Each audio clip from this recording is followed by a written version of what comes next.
నమస్తే, welcome to our channel. ప్రస్తుతం మనతో దత్త వ్యవస్థాపకురాలు, నారీసేన ఫౌండర్ లతా బొట్ల గారు ఉన్నారు. వారితో మాట్లాడదాం. నమస్తే మేడం. నమస్తే అమ్మా. మేడం, 13వ తారీఖు జనవరి 13 భోగి అందరికీ తెలిసిందే. కానీ ఆ రోజు ఒక అత్యంత అద్భుతమైన రోజు అని ఇందాక మీ మాటల్లో విన్నాను. అదేంటంటే పుష్యమాసం, పౌర్ణమి తిథి, దాంతోపాటు ఆరుద్ర నక్షత్రం వచ్చింది. ఆరుద్ర నక్షత్రం అంటే ఈశ్వరుడికి చాలా ప్రీతిపాత్రమైన నక్షత్రం. సో అటువంటి ఆరుద్ర నక్షత్రం పౌర్ణమి తిథితో కూడిన సోమవారం వచ్చింది మేడం. సో దానిని ఆ రోజే భోగి. అసలు ఈ తిథి వీటిని ఎలా మనం తీసుకుని ఆ రోజుని ఎలా వినియోగించుకోవాలనే చెప్పండి. చాలా అద్భుతమైన రోజు పని. ఎందుకు అని అంటే సోమవారము, పౌర్ణమి, పుష్య పౌర్ణమి, అలాగే ఆరుద్ర నక్షత్రంతో కలిసి వస్తుంది కాబట్టి చాలా అద్భుతమైన రోజు పౌర్ణమి తిథి. ఎంత అద్భుతమైంది అని అంటే మనము ఏకాదశ రుద్రాలు అంటే 11 రుద్రాలను ఏ విధంగా అయితే పూజిస్తామో అంతటి ఫలితం ఆ రోజు ఈశ్వర ఆరాధన చేస్తే కలుగుతుంది. అలాంటి అద్భుతమైన రోజు అని చెప్పుకోవాలి. ప్లస్ భోగి పండుగ నాడు.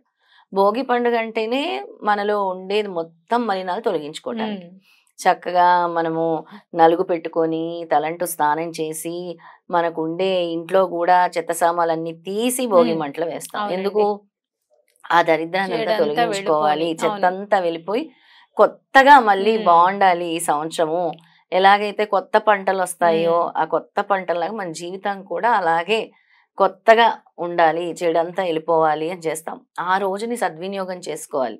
ఎందుకు అని అంటే ఎవరికైతే చాలా ఆర్థిక కష్టాలు ఉన్నాయో, అంటే మాకు అసలు ఇంకా మేము భరించలేని అంత ఆర్థిక కష్టాలు ఉన్నాయి మాకు, మేము అసలు ఈ డబ్బు విషయంలో చాలా ఇబ్బందులు పడుతున్నాం అనుకున్న వాళ్ళు ఆ రోజుని సద్వినియోగం చేసుకోవాలి. అలాగే ఆరోగ్య సమస్యలు ఉండేవాళ్ళు, జన్మ జన్మాల నుంచి వెంటాడుతున్న కర్మలు, పాపాలు, దోషాలు అన్నీ కూడా ఆ రోజున ఎవరైతే ఈశ్వరారాధన చేస్తారో, నేను చెప్పే విధంగా ఈ రెమెడీస్ ఎవరైతే ఫాలో అవుతారో ఖచ్చితంగా వాళ్ళకి కోటి ఫలితం దక్కుతుంది. అంటే కోటి బిల్వాలతో అర్చన చేసిన ఫలితం అంటారు చూసారా, అలాగా. అంత అంటే ఈశ్వరారాధన చేస్తే ఏంటి, ఆయన అసలు అన్ని ఇచ్చేస్తారు, భోగభాగ్యాలు. ఆయన అసలు అభిషేక ప్రియుడు కదా. ఆయన అసలు ఇంత మనం కొలిస్తే ఏం కావాలంటే అది ప్రసాదించేదే ఈశ్వరుడు. అలాగా బోలా శంకరుడు అంటారు. ఆ రోజు ఈశ్వరారాధన చేసుకోవాలి ఖచ్చితంగా. ఆ ఈశ్వరారాధన అంటే మీ ఇంట్లో ఉంటుంది కదా, చిన్న సైజ్ శివలింగం అయినా ఉంటుంది, కొంచెం 1 ఫీట్ సైజ్ అయినా ఉంటుంది. పంచామృతాలతో అభిషేకం చేసుకోండి ఈశ్వరుడికి. చక్కగా ముందు శుభ్రం చేసుకోండి. ప్రతి ఒక్కరి ఇంట్లో ఫోటోలు అయితే ఉంటాయి కదా, శివపార్వతుల ఫోటోలు ఉంటాయి కదా, చక్కగా దాని ముందే ఈ శివలింగాన్ని పెట్టుకొని పంచామృతాలతో పాలు, పెరుగు, నెయ్యి, తేనె, పంచదారతో చక్కగా అభిషేకం చేసుకోండి.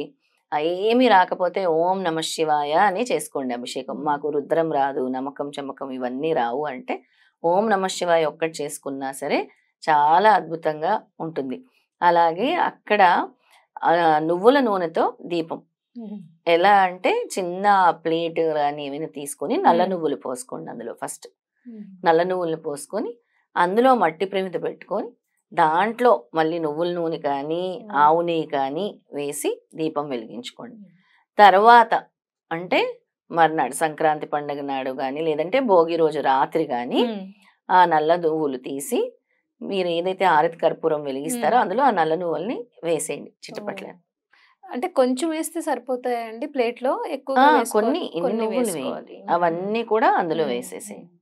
సాయంకాలం హారతి కర్పూరం వెలిగించేసి ఇది కూడా వెలిగించేసేయండి. రాత్రి పడుకునే ముందు వాటినంతా కూడా వెలిగించేసి అది తీసి బయట పెట్టేసుకోండి.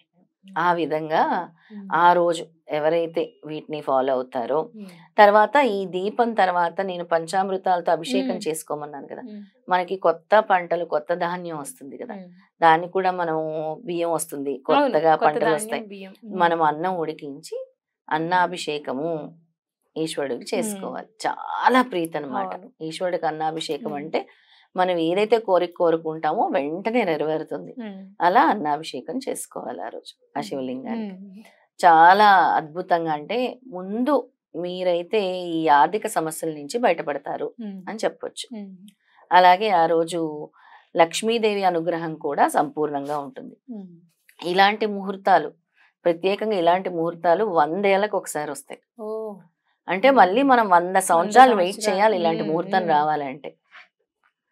అంత వెయిట్ చేయాలంటే అలాంటి అద్భుతమైన ముహూర్తం చెప్పాను కదా మనకి. పౌర్ణమి, పుష్య పౌర్ణమి, సోమవారము, ఆరుద్ర నక్షత్రము, భోగి పండుగ.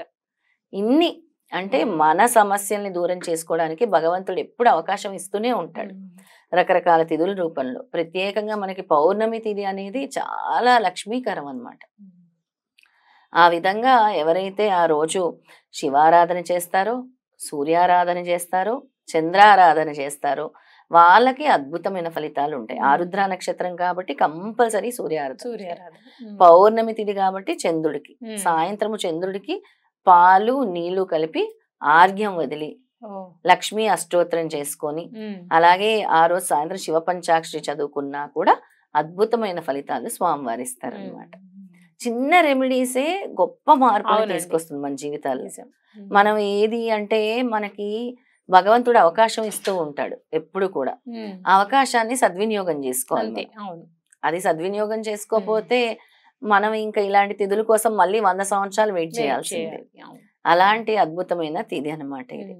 ఇక మీకు వీలుంటే నీలిరంగు పుష్పాలు అంటే నీలిరంగు అయితే చాలా ఇష్టం. అంటే శంకు పుష్పాలు, అలాగే మనకి చామంతుల్లో కూడా ఒక పర్పుల్ కలర్, అదొక రకమైన పర్పుల్ కలర్ చామంతులు వస్తున్నాయి. వాటితో పూజించాలి ఈశ్వరుని.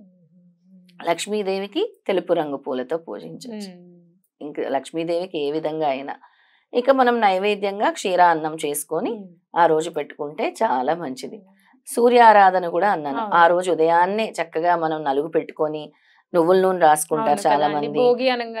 నలుగు పెట్టుకొని తర్వాత భోగి మంటలు వేయటం వల్ల మనం ఎక్కడైతే నిత్య అగ్నిహోత్రి చేయమో దీన్ని ఒక అగ్నిహోత్రిగానే భావిస్తాం ఆ రోజు భోగి మంటలు వేసి.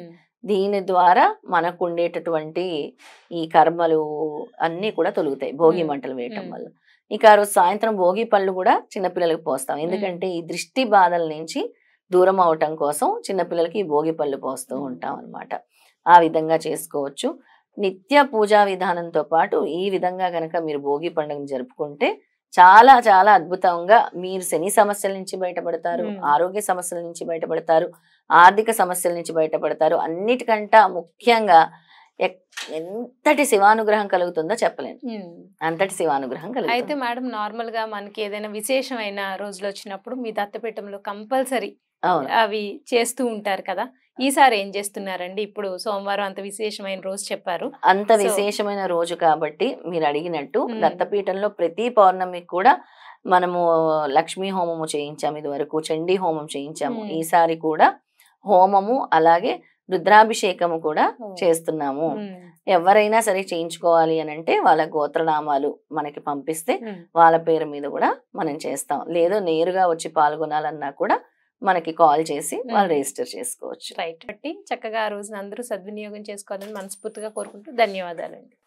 నమస్తే.